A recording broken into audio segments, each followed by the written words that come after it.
Just the two of us.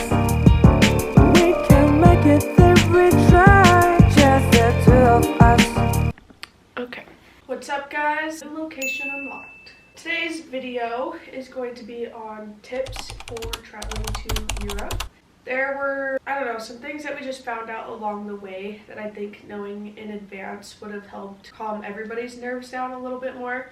And sometimes having a better understanding of what it is you're doing makes accomplishing it a lot easier. I'm sure that there are a lot of people who want to go to Europe, and I think a big reason why these things can be so scary is because we just don't have a good understanding of what all is required to make that happen. So I just want to give you guys some tips that I kind of learned along the way and that I think really made the trip flow a lot better. So I've got 6 different categories for you. We'll try to keep it light. I know that sometimes I can be a yapper. I'll try to get through it pretty quickly. First up, let's talk about how much it costed. I spent 2.5, almost 3 weeks in Europe. I was traveling for 3 weeks straight. The total cost for Europe comes out to be around $2,500 or $2,500. That includes the cost of accommodation, transportation, food, all of the country hopping flights that we booked, shopping, all of that. And throughout the trip, we stayed in hostels, Airbnbs, and hotels. It kind of ranged depending on the location we were in. My personal preference when it comes to trips like this is normally Airbnbs and hotels. Hostels was a new thing that we tried, and honestly, I can say that it wasn't as bad as I expected. It definitely isn't my first preference. I'd say that after we had everything booked and we were actually on the trip, the majority of what I was spending my money on was just food and shopping. So that definitely can range a little bit person to person depending on how hungry you are, what it is you're wanting to buy, and that can also be budgeted for. Myself, I didn't give myself a budget. I wanted to just kind of eat freely, shop freely, and not have to worry about it. That was just something I had saved for. That flights are the most expensive cost you'll be dealing with, especially if you're flying from like the United States. That's going to be your most expensive cost right there. What I did for mine, I had saved up my Sky Miles with Delta, and I used that to pay for part of my flight. I ended up changing that original flight that I had, so I got those refunded, and I ended up just paying for a more expensive flight later down the road because I wanted Comfort Plus for the flight there and back. That's also another thing that you don't have to spend the money on. I obviously just wanted to be more comfortable. That was a sacrifice I was willing to make and pay the money for. I will say that pay attention to what you get when you're booking your flights, because sometimes you can't change your flight without having to completely cancel your flight and buy a new one. So just be very aware. Things come up. Sometimes you have to change a flight or cancel a flight. Just be aware. I will say I did stay a majority of the time like outside of city center, probably 25 to 30 minutes outside of city center. I think that honestly it's more worth it to just pay the money to stay in city center than to pay for Ubers or trains going into the city if that's where you're going to be hanging out most of the time. It also takes a lot of time to walk, which can be cool, but if you're going to be gone for a long time, 15,000, 18,000 steps a day can really wear on your feet, especially if you don't have the right shoes. My personal opinion, now that I've stayed outside of city center, if I were to go back, I would probably pick somewhere just in the city, pay a little bit more because you're going to be spending the money on Ubers and trains and your time anyways. Booking museums and stuff in advance. I've heard a lot of people talk about that, and I was warned by a lot of people prior to going that we should probably book our tickets in advance for like the Vatican or the Colosseum or like the Louvre and stuff. But honestly, went to the Vatican and the Louvre, and then we also went to the Prostitution Museum, and all 3 of those we were able to just literally buy same day. We didn't have to book those in advance. You can see how in warmer months when it's a lot busier and there's a lot more people, you would need to book in advance, but we went in like January and February and it wasn't that big of a deal. And then the last thing relating to cost is the entire time I was there I did not need euros. The only time that I took out money was when I was getting my tattoo, which obviously not everybody's going to be doing that. That was literally the only thing that I needed euros for. Everything else had tap to pay. I would recommend having 2 different debit cards just in case one gets stolen or anything. It is helpful to just have 2 debit cards. Like, they don't take credit cards at a lot of places, and some places are picky with their debit cards, so I would just have 2 just in case. Next category is packing. If you watched my video, you're probably well aware of everything that I took. I brought a carry-on. That was perfectly fine. I had all the clothes that I felt that I needed, and I was also able to take home a bunch of clothes too that I had bought while shopping. I don't think that you really need a checked bag, but I will say that I checked my carry-on just because of the liquid restrictions. They're a lot stricter with it there. If you are going to do a checked bag, I would recommend paying in advance. So for our country hopping flights, we took a different airline basically every time, and they were all budget airlines. It's more expensive when you check it at the airport. Also, weigh your bag in advance. I paid for like a 10-kilogram checked bag, and then my suitcase was like 14.4 kilograms, so I had to pay an additional like $30 because of that. So just know how much your bag weighs. Check it in advance if you're gonna do that. As for packing and clothes, I wasn't sure about the weather before I went there. Like, I thought it was gonna be a lot colder than it actually was. Rome and Barcelona, they were like 50 degrees during the day, so to me would be just like a light sweater and maybe a t-shirt under. I was wearing shirts and dresses without like the wool tights underneath, just like normal tights, and I was perfectly fine. I did have to buy a few t-shirts along the way because I brought like all knit shirts. Those were way too warm. I was like sweating up a storm in them. So I'd say that the coldest places was probably London and Paris, and that's because they had like any weather when we were in those countries. So I don't know, it just kind of depends on the weather. If I were to pack again for the winter, I would bring 2 long sleeves, 2 t-shirts, and then a tank top. Now let's talk about accommodation. I mentioned earlier that this was my first time staying in hostels. I think that they're okay, kind of just a get what you pay for type of situation. They're definitely a lot cheaper compared to hotels and Airbnbs a lot of other times, and if you're traveling alone, that's probably a great option that's budget friendly. Like with our group, we would book a private room every single time, and the bathrooms, they're kind of like locker room bathrooms, where you have different stalls and then there's like a shower on one side, toilet on the other. In my opinion, I would rather be clean and smell good than not shower. It locks and everything, so it's not that big of a deal. If you are staying in a hostel, there are a few different things I'd recommend that you bring. I'd recommend a water bottle because a lot of times the bathrooms aren't in your room. You wake up in the middle of the night and you're thirsty as can be. You don't want to wake up and walk down the hall to the water fountain. So I'd recommend a water bottle. Even if it's just like a plastic one, you can refill that and stuff. I also bring a microfiber towel. I brought that, and some of the hostels we were at gave us free towels, but other ones you had to pay for towels. I had my own, so I just used that, and it dries super quickly. The towel would be dry in a matter of like 15 minutes after showering, so it wasn't that big of a deal. They're really small and they don't take up a ton of space. I would recommend bringing flip-flops. I did not, so I would go take a shower and I'd have to walk there in my boots. Done with my shower and I have to wear my boots with my pajamas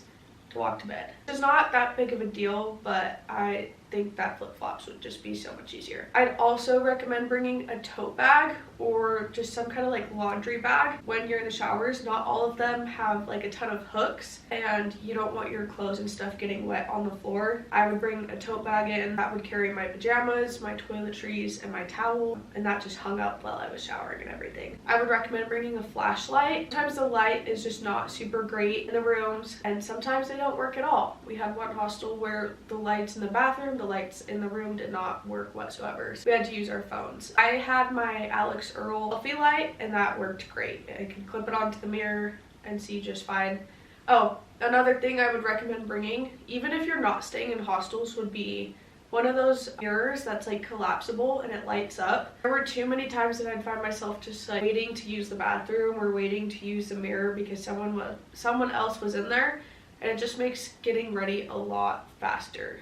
That is something that I will definitely invest in and start bringing on my trips because I think it'll just make things a lot easier. If you're staying a while, like how I did, I guess more than a week, I would recommend trying to choose different spots that do have washers and dryers. Our Airbnb had a washer and dryer in Rome, and that was great. We got to use that. And then we also had an Airbnb in Barcelona that had a washer and dryer. Let's talk about transportation. Throughout the trip, we took the train, Ubers, and we walked everywhere. That was basically it. We didn't really do taxis unless it was through the Uber app. I would highly recommend learning how to use the subway tube system that they have over there. You don't need to go into full depth, but just like understanding the directions and stuff makes it a lot easier. Being that I went to New York before I had gone to Europe, that helped a lot in terms of like transportation, just understanding how all of that works. At most stations, they take tap to pay, so you'll literally walk right up to the gate, double click on your phone or like pull your card out, whatever, tap it, and the doors will open.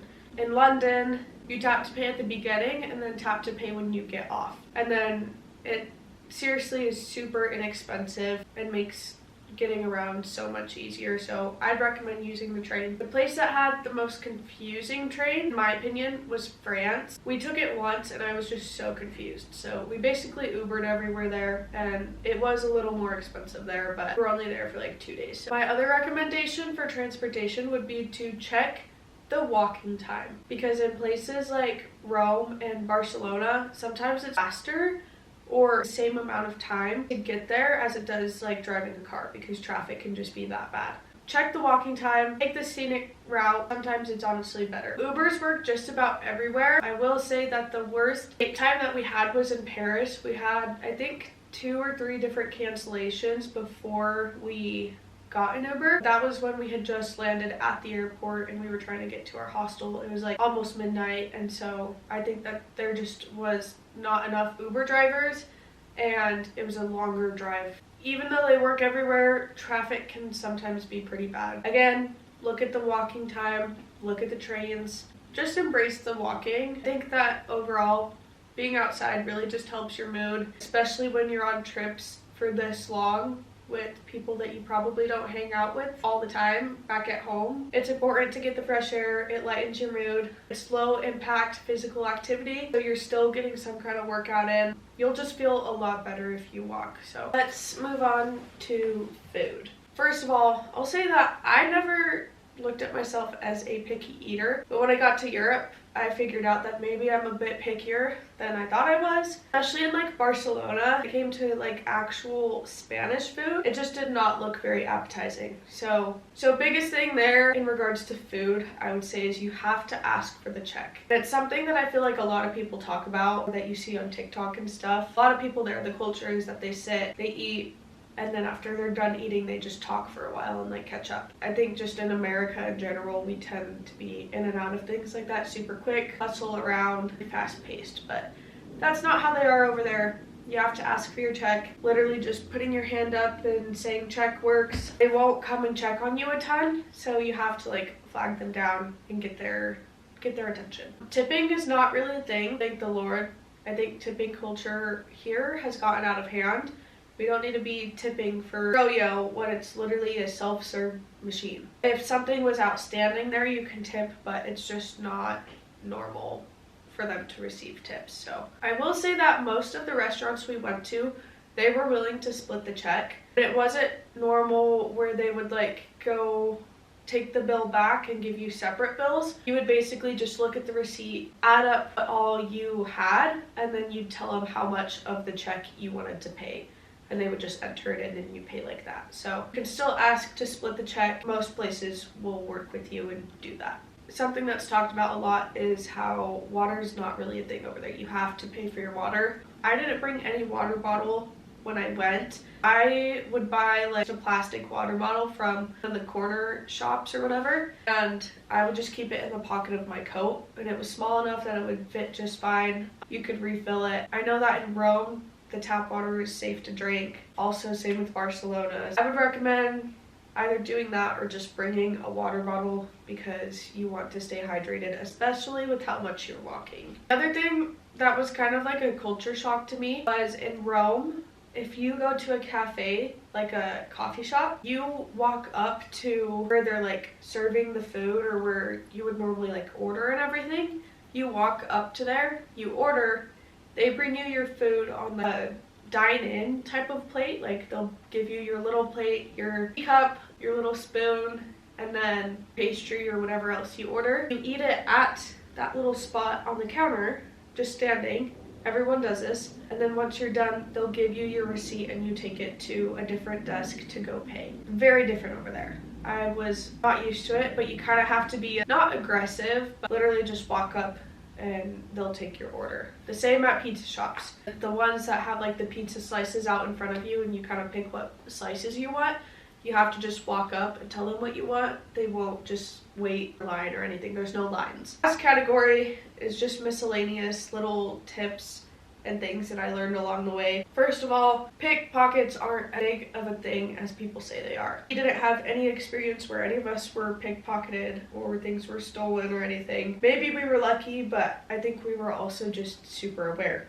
Like, we were paying attention to our surroundings, paying attention to our stuff. We weren't just leaving it like sitting on the chair next to us or anything. I will say that you're gonna want to bring a crossbody bag if you're gonna wear a bag, because then you can move it to the front. It's not just like hanging off your shoulder where it can be easily grabbed. Also, make sure your bag has a zipper. I got yelled at a Zara by a security guy because I had my phone in my back pocket, and I was like, I didn't think it was that big of a deal because I was like, I'm in a store. I don't know, they're gonna steal my phone over whatever is in the store, but I mean, it makes sense. He's like, you need to take your phone out of your pocket and put it in your purse. And so I put it in my purse. Like, I had a crossbody tote bag and I had my purse like inside the bag, and he's like, no, you need to put it in the one with the zipper because then it's harder to get into. So if you're gonna bring some kind of bag, just make sure that it has a zipper on it. That way it adds one extra step if someone is trying to get into your stuff. When you're walking around town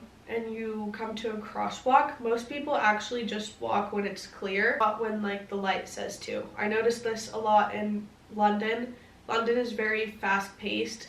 Other recommendation would be to stay away from touristy restaurants. We tried one in Barcelona and it was horrible. We all hated what we got. But just look for the hole-in-the-wall things. When you get there, I'd recommend just like looking on Yelp or Google or Apple Maps and seeing what's close to you. And that's kind of how we found all the good places that we went to. The last thing I have to say is it's not that expensive to go country from country. I think that the most we paid for a flight from country to country was maybe like $130 or something like that. If you're already over there, you might as well hop country to country and explore other places if the time allows it. That's really all that I have for Europe. If you're going, hopefully this gets you excited and helps you out when it comes to preparing for the trip. Yeah, this Europe trip definitely taught me a lot and has given me a lot to reflect on since being back. I am glad to be back. Right now I'm just getting back into the routine of things. I'm happy to be here. That's all I have for you today. I hope you guys have a good rest of the day.